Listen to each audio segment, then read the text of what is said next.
નમસ્કાર, શો ટાઈમમાં આપનું સ્વાગત છે। Bhavnagar Botad district chemist association દ્વારા તારીખ 3 અને 4 જાન્યુઆરી દરમિયાન ભાવનગર ખાતે હેલ્ધી એક્સપો 2026નું આયોજન કરવામાં આવ્યું છે।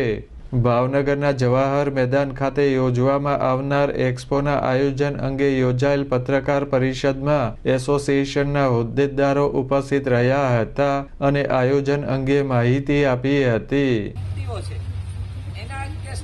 જેથી ભાવનગરના વેપારીઓને પણ ખ્યાલ આવશે, તને ખબર પડે કે ભાવનગરમાં પણ ઘણા ડિસીઝોના અહીંયા નિદાન થાય છે।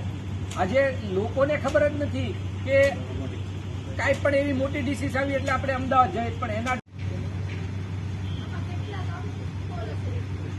107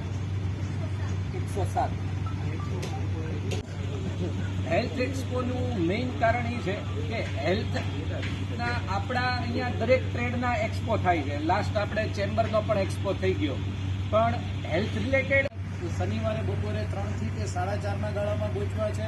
એટલે અમારા ટીમ વતી મારી આપ સૌને અપીલ છે કે આપ સૌ પધારો અને અમારા એક્સપોના કે જેની અંદર અકાળે હાર્ટ એટેકમાં આપણે શું પગલાં લઈ શકીએ એ બાબતની સમગ્ર જનતાને એ માર્ગદર્શન આપવાના છે। આ ઉપરાંત અમારા ફિલ્ડ સાથે સંકળાયેલા જે કોઈ કેમિસ્ટો આ એક્સપોમાં 100થી વધુ સ્વાસ્થ્ય અંગેના સ્ટોલ પરથી નાગરિકો આરોગ્ય વિષયક જાણકારી મેળવી શકશે। આ ઉપરાંત ડોક્ટર પ્રદીપભાઈ જોશી સાથે નાગરિક વાર્તાલાપ તથા કેમિસ્ટો માટે વર્કશોપનું પણ આયોજન કરવામાં આવ્યું છે। આ એક્સપોનો લાભ લેવા ભાવનગર અને બોટાદ જિલ્લાના લોકોને અનુરોધ કરાયો છે।